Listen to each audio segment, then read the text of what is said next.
So in this problem, we have a rod, which is hanging horizontally off of a wall. It has a pivot, some hinge force at the pivot, and it's also being held up by a cable at an angle of 30 degrees from the horizontal and at a distance of 4 meters from the pivot. The total length of the rod is 5 meters, and it has a non-uniform linear mass density of x squared plus 1.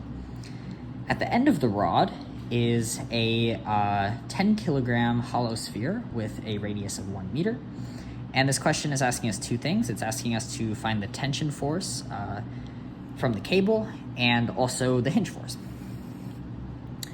So for the first part of the question, finding the tension force, I think that we can use summation, Newton's second law for rotation, because we know all of the torques on this object. And we can sum all of the torques, including the tension torque, and solve for what the magnitude of that tension must be. But before we do that, we have to find the moment of inertia of this object, right? Because summation torque is equal to I alpha. And even before that, we have to find the center of mass of this object. Because remember, the gravitational torque, or at least the center of mass of the rod, because the gravitational torque is going to originate at the center of mass. So let's start with that. First thing we're going to do, find COM rod. Okay. So the equation for center of mass, x bar, is the integral of r dm over the integral of dm. So dm is lambda dx. I'll put that up here. dm is going to equal x squared plus 1 dx. And r is just x, right? That's our axis. We're going along the x-axis. P is at x equals 0. So this equation is going to be the integral from 0 to 5 of x cubed plus x dx over the integral from 0 to 5 of x squared plus 1 dx. Okay? And when we solve that out, we get, well, what's that? 1/4 times 5 to the 4th plus 1/2 times 25 over 1/3 times 125 plus 5. Looks right. Let's punch that into the calculator, because I don't want to do that in my head. 0.25 times 5 to the power of 4 plus 0.5 times 25 divided by 1/3 times 125 plus 5. So the center of mass of the rod is at about 3.616 meters. So like, I don't know, here maybe? So now we can draw our extended free body diagram. This rod is experiencing a gravitational force downwards with magnitude mg from the center of mass of the rod. Now this hollow sphere is uniform. I didn't write that, but I think I implied it by not specifying a mass density.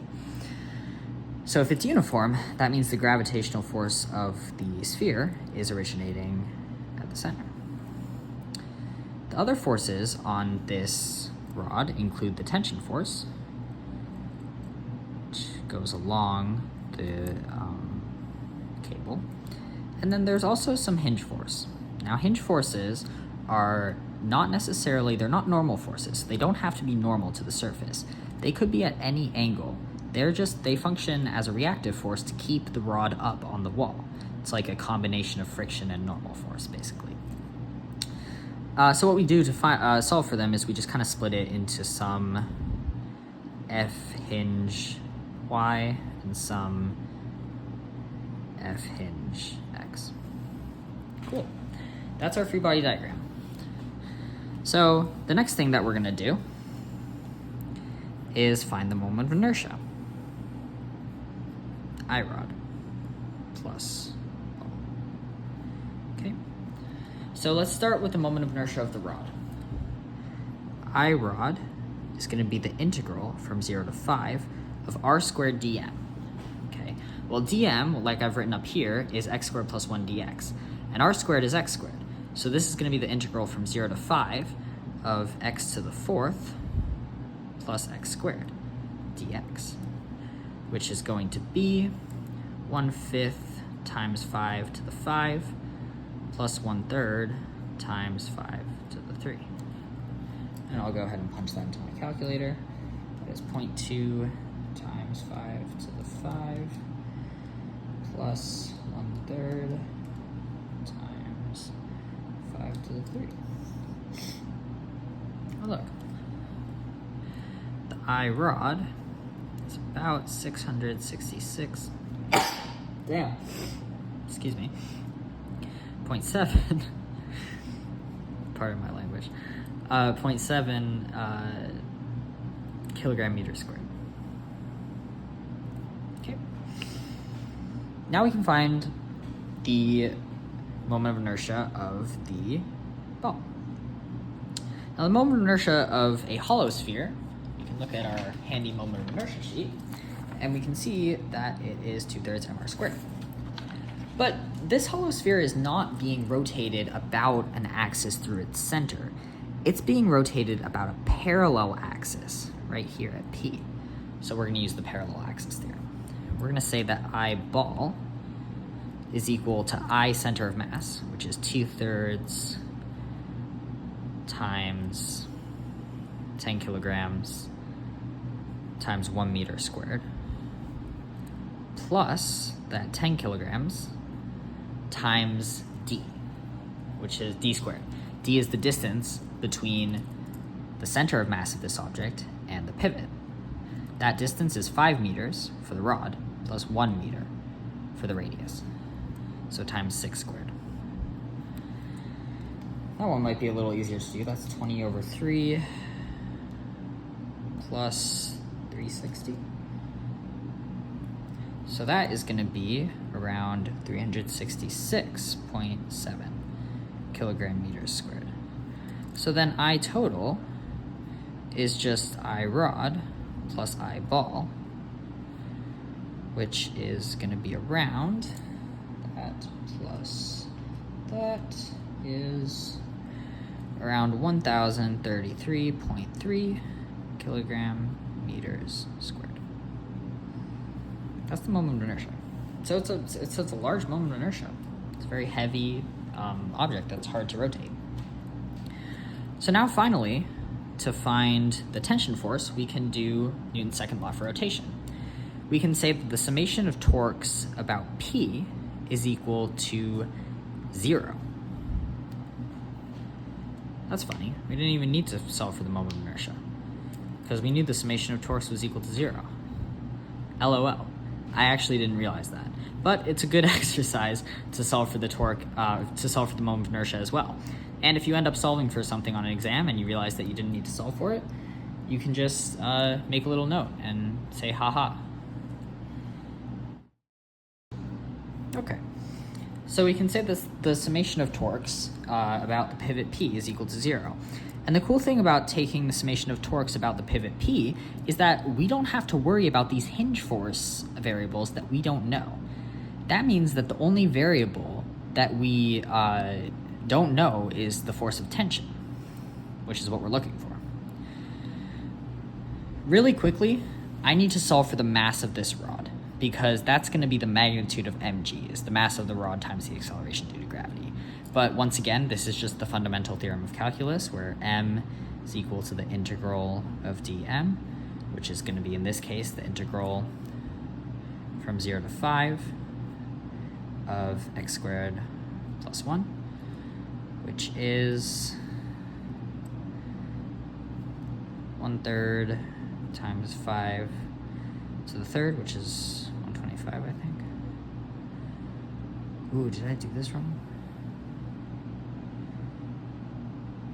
What's 5 to the third? Is it 125? It is 125. Okay, I didn't. 25 is 625. 1/3 times 125 plus 5, which is 1/3 times 125 plus 5. 46.7. Around 46.7 kilograms. That's a very heavy rod. All right. Cool. So the summation of torques now is going to be equal to, let's start with this one. It's going to be a gravitational torque with magnitude 46.7 kilograms times g, and distance 3.616 meters from the pivot. Now notice I'm not doing anything with the cross product. Well, the reason I'm not doing anything with the cross product is because, again, the magnitude of torque is RF sine theta. But we can see that the radius for all of our torques is completely horizontal. And for these two gravitational torques, they're completely vertical. So theta is 90 degrees, and sine theta would then be 1, meaning that I can simplify this to R times F. Then the other torque we're going to add is going to be the other mg. That's going to be 10g for the force times this distance, which is 6 meters. Okay. Now we're going to subtract our tension force. But our force of tension is at an angle. It makes an angle of 30 degrees with the horizontal radius. So the torque by that force is going to be negative force of tension times, this is 4 meters, times sine 30 degrees. And that equals 0. So once again, one equation, one unknown. Let's solve for Ft. We have 46.7 times 9.81 times 3.616 plus 10 times 9.81 times 6 divided by 4 divided by 0.5. And we get that the force of tension is around 1,122.6 newtons. That's part 1. Now what about part 2? They're asking for the hinge force at the pivot. Well, now that we know the force of tension, we can use Newton's second law not for rotation. And we can say that we know this thing isn't rotating about p, but now we have to know that it's not accelerating linearly upwards or downwards, or to the side for that matter. So the fourth part is going to be to use regular Newton's second law. We can say that the summation of forces in the x direction is equal to 0. The summation of forces in the x direction is just going to be positive FHX minus FTX. What's FTX? Well, it's the magnitude of Ft, 1122.6 newtons, times the cosine of 30 degrees. So FHX is about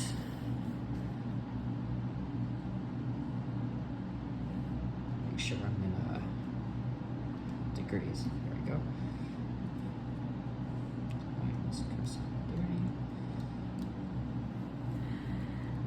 30. FHX is about 972.2 newtons. We can also say that the summation of forces in the y direction is 0. This is going to be a little bit more of a complicated equation. It's going to be FHY plus 1122.6 sine theta, which is just 1/2. Sine 30 is 1/2. That's the force of tension. Minus both forces of gravity, which is going to be 46.7 kilograms times g minus 10 That's equal to 0. So then we get that FHY is around, well, we have this times 0.5 minus 46.7 times 9.81 minus 98.1. And we get that FHY is around 5.1 newtons. So finally, we can put this all together and we can find the angle and the magnitude. The magnitude of the force is going to be the square root of FHY squared plus FHX squared, which is around square root of answer squared plus all the way up here, this one squared. That's going to be around 972.2 newtons. And then theta is the inverse tangent of FHY over FHX, which is around 10 to the negative 1 of that over